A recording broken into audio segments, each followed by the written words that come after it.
대림절 23째 주일입니다. 빌립보서 4장 11절부터 13절입니다. 내가 궁핍함으로 말하는 것이 아니니라.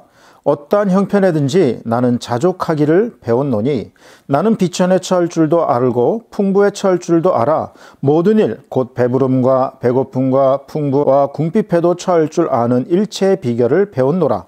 내게 능력 주시는 자 안에서 내가 모든 것을 할 수 있느니라. 아멘. 일반적으로 간증집은 실패해서 성공을 체험했거나 중병에서 기적적으로 고침을 받은 내용 등을 비롯하여 믿을 수 없는 하나님의 큰 역사를 체험한 내용이 대부분입니다. 그러나 꼭 그러한 간증만이 우리 신앙과 삶의 자양분이 되는 것은 아닙니다. 난 당신이 좋아라는 책이 있습니다. 제가 올 봄에도 소개시켜 드린 것 같은데요. 김병년 목사님이 쓴 책입니다. 이분의 부인에 대한 얘기입니다. 이 책의 부제가 고통 속에 부르는 아가, 고통 속에 부르는 사랑의 노래입니다. 2005년 8월 이분이 수요 예배를 마치고 예배당 정리를 한 뒤 휴대폰 전원을 켰는데 음성 메시지가 하나 와 있었다고 합니다. 형부, 전화해. 언니가 병원 응급실에 있어. 빨리 와. 그 메시지는 그의 인생을 완전히 바꿔놓고 말았습니다. 아내가 셋째 아이를 낳은 지 이틀 만에 아이에게 젖을 먹이다가 뇌경색으로 쓰러진 겁니다.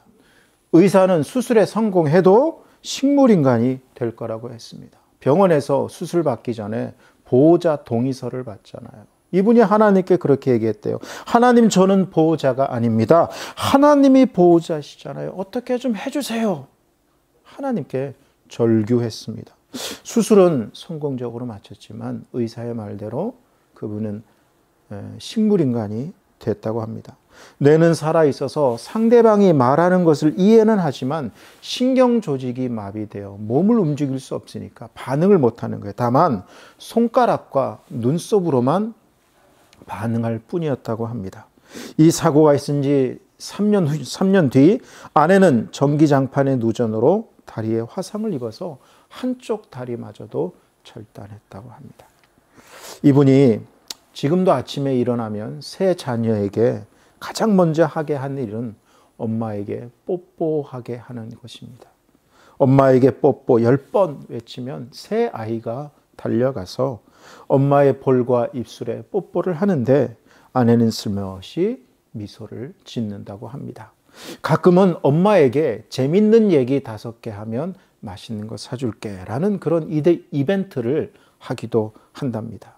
그리고 밤마다 아이들을 엄마 곁으로 오게 해서 외롭지 않도록 첫째는 엄마의 왼손을, 둘째는 엄마의 오른손을, 셋째는 엄마의 얼굴을 만지게 한다고 합니다. 이분이 이 책의 마지막을 이렇게 장식했습니다. 한번 들어보시죠. 코피를 쏟을 정도로 몸은 말할 수 없이 피곤하지만 대단한 건 이분이 직접 간호하세요. 그 사모님을 댁에서 돌보세요. 코피를 쏟을 정도로 몸은 말할 수 없이 피곤하지만 마음만은 행복합니다. 하나님이 주신 선물인 아내와 새 아이 그리고 교회를 사랑하며 하나님이 허락하신 삶을 살고 하나님이 허락하신 기업을 돌보는 즐거움을 누리고 있습니다. 오늘도 새벽에 일어나서 그분과 함께 아내와 함께 나아갑니다. 아내 곁에서 그분의 이름을 부르며 기도합니다. 참 행복합니다. 세상적인 시각으로 성공한 것 같이 보이지만 만족하지 못하는 삶도 있고 세상적인 안목으로는 실패하는 것처럼 보이는데 이분처럼 만족하는 삶도 있습니다. 오늘 말씀은 세상적으로 완전히 실패한 것처럼 보이지만 진정한 만족자로 살아간 사도 바울을 통해 우리도 어떻게 만족하며 살아갈 수 있을지를 우리에게 말해주고 있습니다. 11절입니다. 내가 궁핍함으로 말하는 것이 아니라 어떤 형편에든지 나는 자족하기를 배웠노니. 사도 바울이 자족하기를 배웠다라고 말합니다.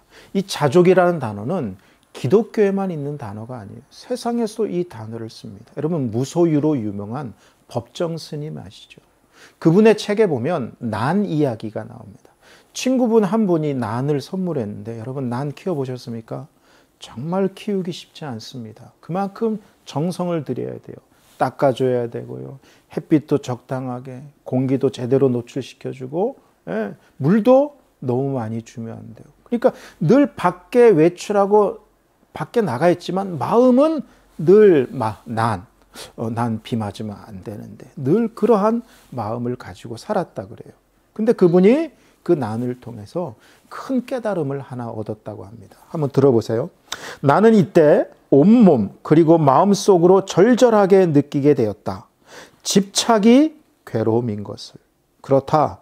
나는 난초에게 너무 집념한 것이다. 이 집착에서 벗어나야 되겠다고 결심했다.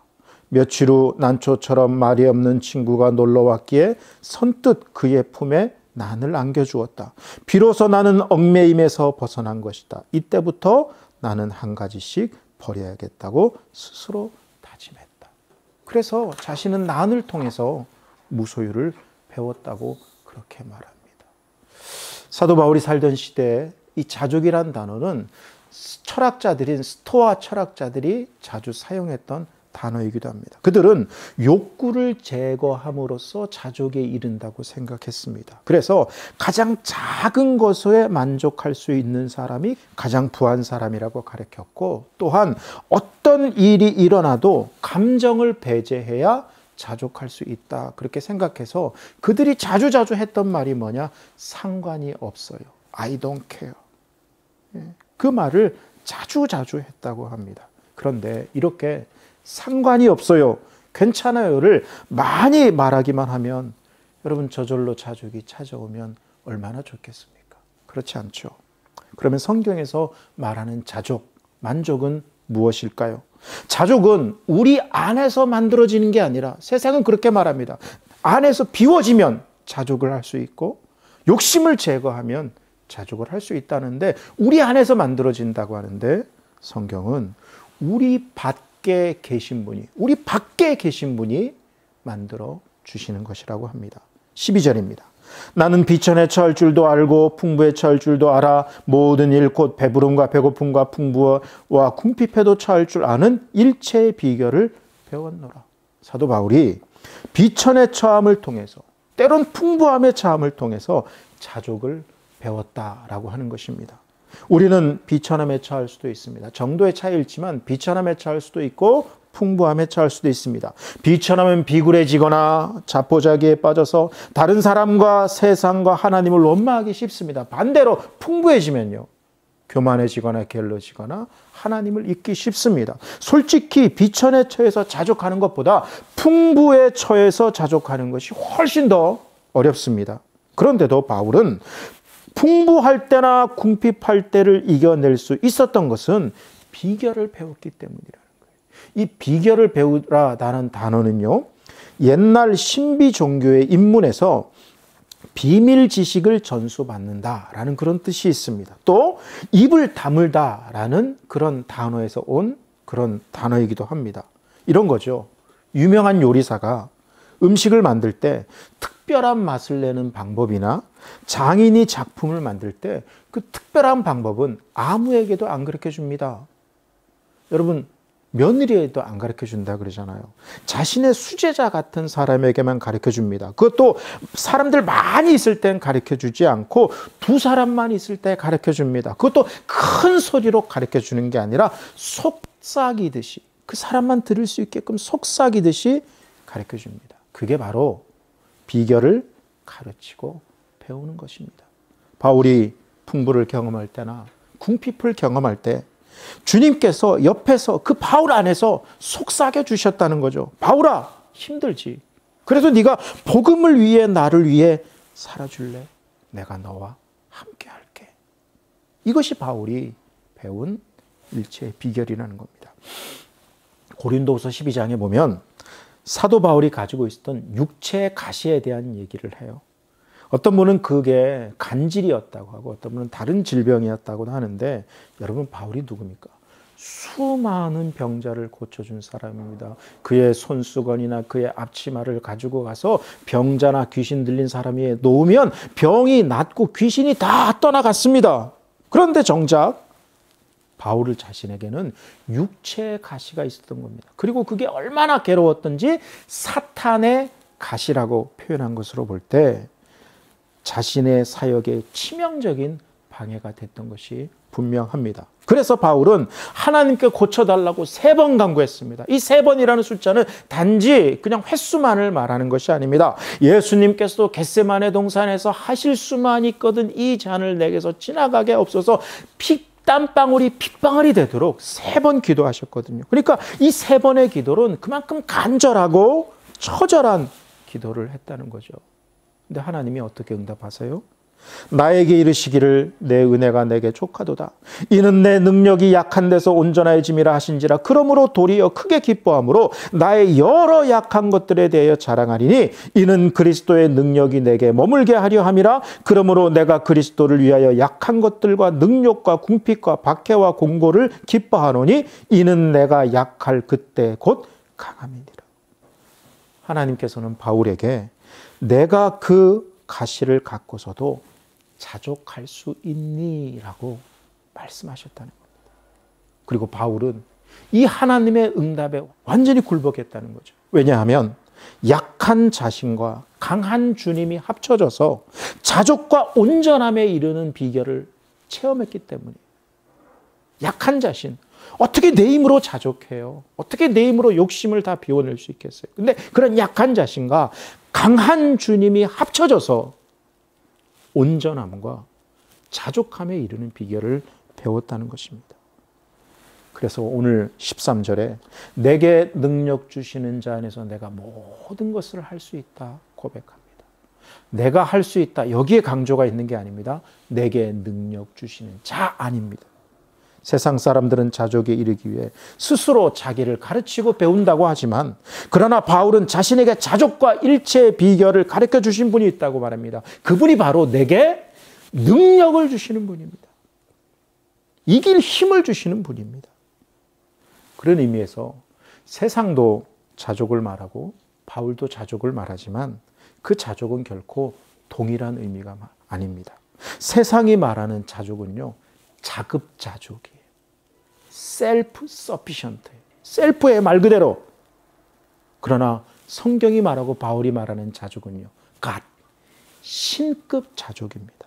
하나님이 만들어주시고 공급해주시는 바로 그러한 자족입니다. 그래서 우리가 풍부함이나 배부름, 궁핍이나 배고픔에 집중하지 않고 주님께 집중할 때, 주님께 집중하며 나아갈 때 우리는 자족하기를 배우고 일체의 비결을 배우는 주님의 사람이 될 겁니다. 그리고 바울이 주님 안에서 고백하고 체험했던 것처럼 내게 능력 주시는 자 안에서 내가 모든 것을 할 수 있느니라.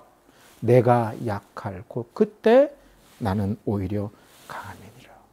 그 고백을 하게 될 줄로 믿습니다. 기도하시겠습니다. 하나님 아버지, 예수님께서 이 땅에 오시면 우리로 하여금 풍성한 삶을 살게 하기 위함이라고 하였습니다. 하나님, 우리는 그 풍성함을 물질적인 것, 세상적인 것으로만 이해하곤 합니다. 그래서 지난 세월 동안 우리는 물질적이고 세상적인 것을 참 많이 구하곤 했습니다. 그러나 정작 우리 영혼과 신앙을 풍성하고 의미 있게 만들어준 것은 대부분 배고픔이나 궁핍함이었음을 고백드리지 않을 수 없습니다. 지금 우리 삶에 풍부함과 배부름이 있다면 그것에 집중하기보다 그것이 어디서 왔는지를 바르게 인식함으로 자족하는 삶과 일체 비결을 배우는 자녀가 되게 하여 주옵소서. 바울은 로마의 감옥에 있으면서도 자족을 배웠고 궁핍과 풍부에도 일체의 비결을 배웠습니다. 또한 많은 고생을 하고 많은 위기를 겪었을지라도 모든 것을 감당할 수 있었던 것은 바울 속에서 능력을 주시는 분이 계셨기 때문입니다. 하나님, 바울처럼 우리 속에서도 동일하게 능력으로 역사하여 주옵소서. 예수님의 이름으로 기도합니다. 아멘.